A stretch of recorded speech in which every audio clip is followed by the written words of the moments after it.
Assalamualaikum warahmatullahi wabarakatuh. Saya Dr. Nia Kurnia MK. Hari ini saya akan mengajar tentang pengantar ilmu kesehatan olahraga.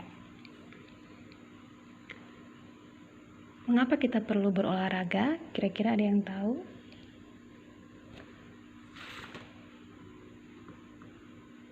Mengapa kita perlu berolahraga?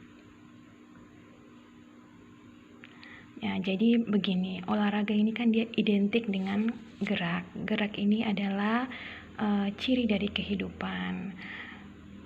Jika kita tidak hidup tanpa gerak, apa guna kita hidup?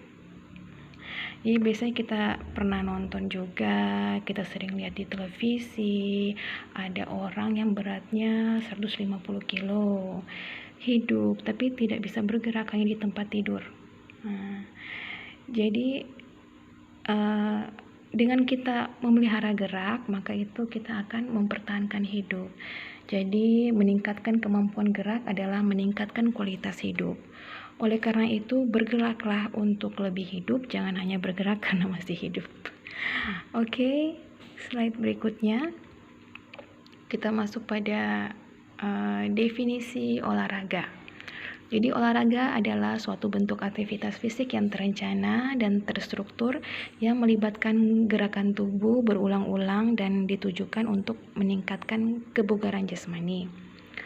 Manfaat olahraga ini adalah untuk meningkatkan kerja dan fungsi jantung, fungsi paru, pembuluh darah yang ditandai dengan denyut nadi normal.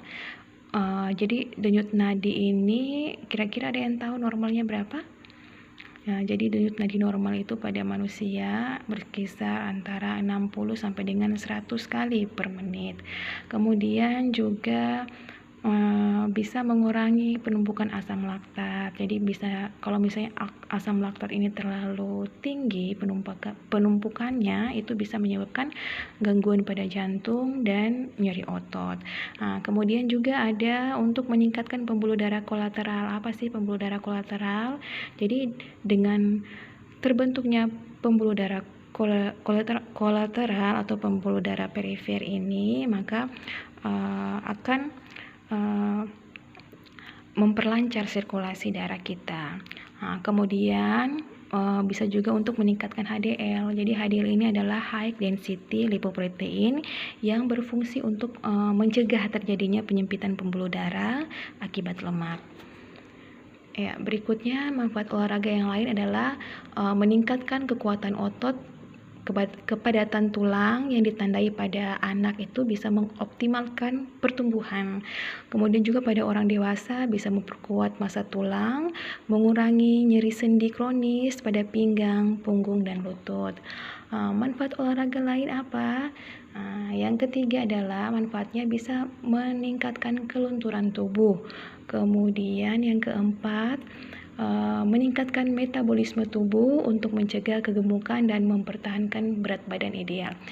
Ini yang paling menarik nih, khususnya untuk perempuan. Jadi dengan kita berolahraga, kita bisa meningkatkan metabolisme tubuh kita untuk mencegah terjadinya kegemukan. Jadi biasanya wanita itu kan sering bermasalah dengan berat badan. Ada yang sudah berkata gini, saya sudah berhenti makan nasi sebakul gitu. Kemudian saya makannya cuma yang rebus-rebus aja. Saya cuma makannya yang sayur-sayur yang tidak mengandung karbohidrat. Kemudian saya sudah tidak makan minyak, menghindari gula dan sebagainya. Tidak makan nasi, hanya makan nasi merah. Tapi kok berat badan saya tidak pernah turun ya? Yang ada saya malah lemas. Ini kemungkinan nih, atau pasti ya. Bukan kemungkinan lagi nih, pasti tidak berolahraga. Jadi kalau kita sudah mengatur olahraga, mengatur pola makan yang sehat, itu pasti berat badan kita itu yang tadinya tidak ideal bisa menjadi ideal.